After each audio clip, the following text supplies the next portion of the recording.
ఈ వీడియో కనుక నచ్చితే ఖచ్చితంగా లైక్ చేయండి. ఎపిసోడ్‌లోకి వెళ్తే పల్లవి కాలేజ్ స్టూడెంట్స్‌తో పాటు ఉంటుంది. ఇక అక్కడ చంటి అలాగే ఉష కూడా ఉంటారు. ఇక స్టూడెంట్స్ అంటారనమాట పల్లవితోని, "మేడం అసలు సడన్‌గా ఫీజు పెంచుతా అని ప్రపోజల్ తీసుకొచ్చారు. ఫీజు పెంచితే చాలా స్టూడెంట్స్ వెళ్ళిపోతారు. చదవలేక, కట్టలేక. ఎలాగైనా మరి మేడం వెనక్కి తీసుకుంటారా లేదా? ఆవిడ ఆలోచనని" అని చెప్పి స్టూడెంట్స్ అంటూ ఉంటే, అప్పుడు పల్లవి, "ఆవిడ ఎలాగైనా ఈ ఆలోచన అయితే కరెక్ట్ కాదు. ఇప్పటికిప్పుడు ఇలా పెంచేయడం అనేది కరెక్ట్ కానే కాదు. నేనైతే ఖచ్చితంగా అపోజ్ చేస్తాను" అని చెప్పి అలా పల్లవి అంటూ ఉంటే, అప్పుడు ఉష అంటుంది, "కానీ అక్క, నీకు అత్తయ్య గారికి మళ్ళీ గొడవ పెద్దగా అవుతుంది కదా! ఇంట్లో కూడా మళ్ళీ బావగారికి నీకు గొడవలు రావచ్చు. ఇదంతా అవసరమా? మళ్ళీ నువ్వు ఇప్పుడు అపోజ్ చేయడం వల్ల చాలా ఇబ్బందులు రావచ్చు కదా" అని చెప్పి అంటుంది ఉష. అప్పుడు పల్లవి, "చూడు ఉష, నేను చేసేది తప్పంటావా? స్టూడెంట్స్ వైపు ఉండడం తప్పని నీకు అనిపిస్తుందా? నీ ఉద్దేశం చెప్పు జనరల్‌గా" అని చెప్పి అడుగుతుంది పల్లవి. "లేదక్కా, నువ్వు చేసేది తప్పైతే కాదు. ఇలా సడన్‌గా ఫీజు పెంచడం అనేది కరెక్ట్ అయితే కాదు. కానీ అత్తయ్య గారు మాట వినడం లేదు కదా! ఎంత పెద్ద గొడవ జరిగింది ఇందాక చూసావు కదా" అని చెప్పి ఉష అంటుంది. "చూశాను. కానీ నేను స్టూడెంట్స్ తరపునే ఉంటాను. న్యాయం తరపే ఉంటాను. ఆవిడ అవతల ఉన్నది నా అత్తయ్య గారైనా సరే, మా వారైనా సరే, ఇంకెవరైనా సరే, నేను మాత్రం నిజం వైపే ఉంటాను. న్యాయం వైపే ఉంటాను" అని పల్లవి అంటుంది. ఇక ఇటు చంటి అంటాడు, "అయినా వదిన, ఫస్ట్ నుంచి నీకు మా అమ్మకి ఎప్పుడు ఏదో ఒక విషయంలో గొడవ అవుతానే ఉంటుంది కదా! ప్రతిదానికి మా అమ్మ తన మాట నెగ్గించుకోవడానికి తను రైట్ చేస్తుందా, రాంగ్ చేస్తుందా అనేది మాత్రం పట్టించుకోదు, ఆలోచించదు కూడా. ఇప్పుడు కూడా అదే చేస్తుంది. అందరి దృష్టిలో ఏదో తనే రైట్ అనుకుంటుంది, కానీ తను చేసేది తప్పని తనకు తెలియట్లేదు" అనగానే, "తెలియట్లేదు కాబట్టి మనం తెలిసేలా చెయ్యాలి చంటి. అత్తయ్య గారికి తన తప్పు తెలియాలి. ఆవిడ తీసుకున్న నిర్ణయం వెనక్కి తీసుకునేలాగా తగ్గేదాకా మనం ఇలా చేయాల్సిందే పోటీ" అని చెప్పి అంటుందన్నమాట పల్లవి. మరోపక్క ఇటు వైష్ణవి, శ్వేత ఇద్దరు అనుకున్న ప్లాన్ ప్రకారం ఇక నాటకం ఆడుతూ ఉంటారు. శ్వేత ఏమో ఏం తెలియనట్టు వచ్చి టీవీ ఆన్ చేసుకొని టీవీ చూస్తూ ఉంటుంది. ఇక అప్పుడే వైష్ణవి వస్తుందనమాట.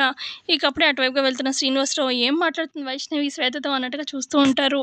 ఇక ఇటు రెచ్చిపోయి వైష్ణవి వాళ్ళు అనుకున్నట్టుగా, "ఏమా మహాతల్లి, ఇప్పుడు దాకా నువ్వు తొక్కి వచ్చినట్టు అనిపిస్తుంది.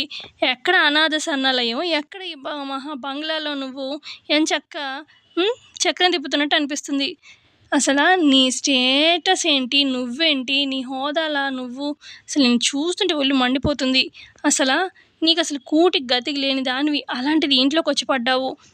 అసలు నీకు ఏదో ఎవరో ఒకరిని రోడ్డు పోయే వాళ్ళని తీసుకొచ్చి నీకు కట్టపెట్టేశాను అనుకో, పెళ్ళి చేపిస్తాము, ఇంట్లో నుంచి పోదు కానీ ఆశంతో కొట్టేసి ఇంట్లో కూర్చోద్దాం అనుకుంటున్నావా ఏంటి" అని చెప్పి అలా అంటూ ఉంటుంది వైష్ణవి.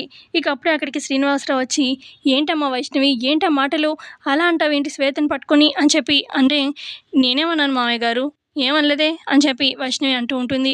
ఈ లోపల అక్కడికి ఆదిత్య అలాగే గుండమ్మ వస్తారు. "ఏమైంది, ఏమైంది మామయ్య" అని చెప్పి గుండమ్మ అడుగుతూ ఉంటే, "అమ్మ" అనుకుంటూ ఏడుస్తూ శ్వేత గుండమ్మని హగ్ చేసుకుంటుంది. "ఏమైందమ్మా శ్వేత, ఎందుకు ఏడుస్తున్నావు" అని చెప్పి గుండమ్మ అడుగుతూ ఉంటుంది. అది ఈవిడ అని చెప్పి వైష్ణవి వైపు చూపిస్తూ ఉంటే, "వైష్ణవి, ఏమన్నావు శ్వేతని అని చెప్పి ఆదిత్య కూడా అడుగుతూ ఉంటే, "నేను చెప్తానురా ఏమైందో" అని చెప్పి శ్రీనివాసరావు చెప్తారు. పాపం ఈ శ్వేత టీవీ చూస్తూ ఉంటే, ఈ వైష్ణవి వచ్చి, "నువ్వు అనాథ శరణాలయంలో ఉన్నావు, నీకు ఎవరినో ఒకరిని తీసుకొచ్చి పెళ్లి చేస్తే ఇంట్లో నుంచి పోదువు కానీ" అని చెప్పి ఇలా మాట్లాడుతూ ఉంది. పాపం ఆ పిల్ల బాధపడిందిరా అని చెప్పి శ్రీనివాసరావు అంటూ ఉంటే, "ఏం వైష్ణవి, ఎన్నిసార్లు చెప్పాలి, ఒక్కసారి చెప్తే నీకు బుద్ధి రాదా? ఎన్నిసార్లు శ్వేత విషయంలో కల్పించుకోవద్దని ఎన్నిసార్లు చెప్పాము, ఇంకా ఎందుకు తను అన్ని మాటలు అంటున్నావు అని చెప్పి ఆదిత్య అంటూ ఉంటే, "నేనేమన్నాను బావగారు, ఉన్నదేగా అన్నాను. తన అనాథ శరణాలయంలో లేదా ఏంటి? అయినా ఎవరినో ఒకరి నుంచి ఇచ్చి పెళ్లి చేస్తే వెళ్ళిపోవాల్సిన అమ్మాయే కదా! అయినా ఈ ఇంటి కూతురా ఏంటి ఏమైనా? అయినా గుండమ్మ ఏమైనా కనిందా ఈ అమ్మాయిని? లేదుగా. చెప్పండి, గుండమ్మ కంటే మామయ్య గారికి ఏమైనా మనవరాలైందా, మీ కూతురైందా? చెప్పండి బావగారు, చెప్పండి. ఈ అమ్మాయి అనాథే కదా" అనగానే, "అనాథ అయి ఉండొచ్చు, అది అప్పుడు. కానీ మా గుండమ్మకి కిడ్నీ ఇచ్చి ఎంత పెద్ద సహాయం చేసింది. మేమంతా ఈ అమ్మాయికి రుణపడి ఉన్నాము. ఆ రోజు ఆ అమ్మాయి కిడ్నీ ఇవ్వకపోతే గుండమ్మ పరిస్థితి ఏంటమ్మా" అని చెప్పి శ్రీనివాసరావు అడుగుతారు. ఇక అప్పుడు ఆదిత్య కూడా అంటారు, "ఇంతకుముందు శ్వేత అనాథ అయి ఉండొచ్చు, కానీ ఇప్పుడు మేము అంతా ఉన్నాము, ఈ కుటుంబం అంతా తనదే. అమ్మున్నారు, నాన్నున్నారు, మా నాన్న అంటే తనకి తాతయ్య, అందరం ఉన్నాము. శ్వేత అనాథ కానే కాదు" అని చెప్పి అనగానే, "ఆహా, అయితే దత్త తీసుకోవాలనుకున్నారు కదా, మరి తీసుకోండి, ఎవరు కాదన్నారు" అని చెప్పి అంటుంది వైష్ణవి. గుండమ్మేమో, "అమ్మ శ్వేత, ఆవిడ మాటలు పట్టించుకోకు. నువ్వు ఇంటికి కూతురు అయ్యాక అప్పుడు ఎవరిని ఇంట్లో ఉంచుతారనేది ఆవిడకి అర్థం అవ్వాలి. దాన్ని బట్టి ఆవిడుంటే ఆవిడకే మంచిది అని గుండమ్మ అంటూ ఉంటే, ఇక ఇటు శ్రీనివాసరావు అంటే ఈవిడికి ఇంకా ఎన్నిసార్లు చెప్పినా కూడా ఈ వైష్ణవి గారు మారరు అని చెప్పి అంటూ ఉంటారు శ్రీనివాసరావు కూడా. ఇక అప్పుడు శ్వేత అంటే అమ్మా అంటే నన్ను దత్తత తీసుకుంటా అన్నారు కానీ ఇంకా జరగలేదు కదా, అందుకే నేను ఇన్ని మాటలు అంటుంది అని చెప్పి అనగానే, త్వరగా పంతులు గారిని పిలిపించుకొని చేయించుకోండి, అయితే నాకేమొచ్చింది, ఈవిడ్ని మొత్తం ఆస్తి అంతా రాసివ్వండి అప్పుడు తెలుస్తుంది మీకు అని చెప్పి అలా వైష్ణవి అంటూ ఉంటే, అప్పుడు శ్రీనివాసరావు నేను కష్టపడి సంపాదించిన డబ్బు మొత్తం అంతా నా మనవరాలు శ్వేత మీద రాస్తాను, అప్పుడు ఉంటుంది అని చెప్పి శ్రీనివాసరావు అంటూ ఉంటే, రాసుకోండి అప్పుడు తెలుస్తుంది, కూర్చొని ఏడుదురు గాని అని చెప్పి అక్కడి నుంచి వైష్ణవి వెళ్ళిపోతుంది. ఇకప్పుడు ఆదిత్యతో చెప్తుందనమాట గుండమ్మ, ఏమండి పంతులు గారు అయితే లేదు ముహూర్తాలు అన్నారు కానీ మనం చేసేది మంచి పని కాబట్టి ఇంకేమన్నా శాంతులు లాంటివి చేయించి త్వరగా దత్తత చేయించేది ఏమైనా ఉంటుందేమో చూడండి అనగానే, అలాగే గుండమ్మ అని చెప్పి అంటారు ఆదిత్య. ఇక అక్కడి నుంచి వెళ్ళిపోతుందనమాట శ్వేత. ఆ తర్వాత వైష్ణవి బయట నుంచుంటే మేడం అనుకుంటూ అక్కడికి శ్వేత వస్తుంది. ఏమంటున్నారు మీ అమ్మ నాన్న అని చెప్పి అనగానే, ఏముంది త్వరలో దత్తత ప్రోగ్రాం పెడతారంట, పంతులు గారికి చెప్తానన్నారు అనగానే, మరి ఏమనుకుంటున్నావు, నేను ఏదనుకుంటే జరుగుతుంది అని చెప్పి వైష్ణవి అంటూ ఉంటుంది. మరోపక్క అక్షిత, సుమలత, చందు నడుచుకుంటూ వస్తూ ఉంటారు. ఈ లోపల అటువైపుగా చరణ్ వస్తాడు. అన్నయ్య అనుకుంటూ చందు వెళ్తాడు.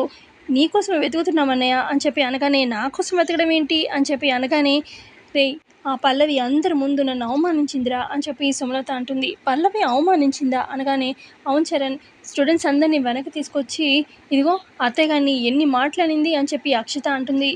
స్టూడెంట్స్ అందరినీ తీసుకొచ్చింది, అడిగింది, అవమానించింది అంటున్నారు, అసలు అందరు స్టూడెంట్స్ని ఎందుకు తీసుకొచ్చింది అని పల్లవి గురించి అడుగుతాడనమాట చరణ్. అంటే ఏం లేదురా, కాలేజ్ ఫీజు పెంచాలని అమ్మ అనుకుంది అని చెప్పి అంటాడనమాట చందు.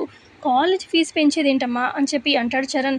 అంటే పెంచలేదురా, జస్ట్ ప్రపోజల్, ఆ ప్రపోజల్ ఎలా లీక్ అయిందో ఏమో, అయినా విషయం డైరెక్ట్గా పల్లవి నన్ను ఒక్కదాన్ని వచ్చి అడగచ్చు కదా, అందరినీ వేసుకొని రాకపోతే, కావాలని చెప్పి ఇదంతా చేసింది నన్ను తగ్గించి చూపించాలని అందరి ముందు అని చెప్పి అనగానే, ఇక అక్షిత యాక్చువల్గా అది కాదు చరణ్, స్టూడెంట్ యూనియన్ లీడర్ ఇప్పుడు తంది కాదు కదా, అయితే అత్తయ్య గారు ఏమన్నారంటే ఈసారి అక్షితని స్టూడెంట్ యూనియన్ లీడర్ చేద్దాము అని చెప్పి అన్నారు.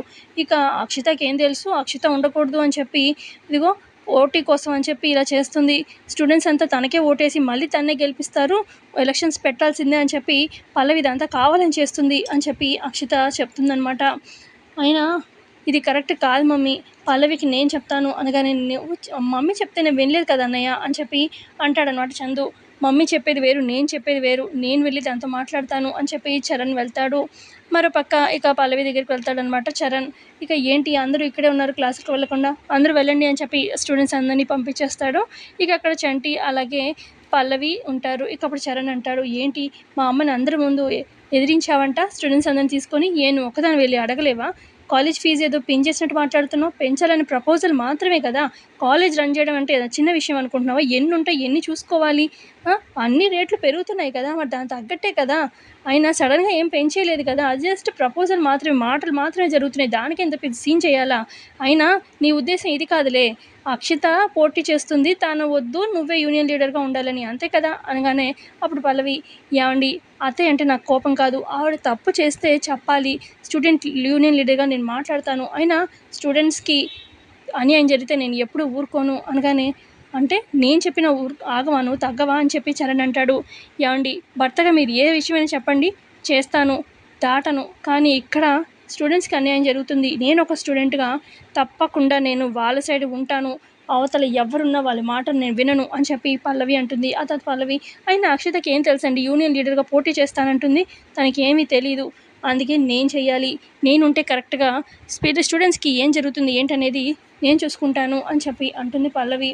ఇక అప్పుడు చరణ్, నువ్వు చెప్పిన మాట వినే టైప్ కాదని అర్థమైపోతుంది, అక్షితని యూనియన్ లీడర్గా చేసే బాధ్యత నాది, నా ఫుల్ సపోర్ట్ అక్షితకే అని చెప్పి చరణ్ అనగానే, ఇక అప్పుడు చంటి, అన్నయ్య నువ్వు అక్షితకి సపోర్ట్ చేస్తావు కదా, పల్లవి వదిన ఏంటనేది కాలేజ్ స్టూడెంట్స్ అందరికీ తెలుసు, నీకు తెలుసు, నాకు తెలుసు, నా ఫుల్ సపోర్ట్ వదినే గెలుస్తుంది చూస్తూ ఉండు అని చెప్పి చంటి కూడా అంటూ ఉంటాడు.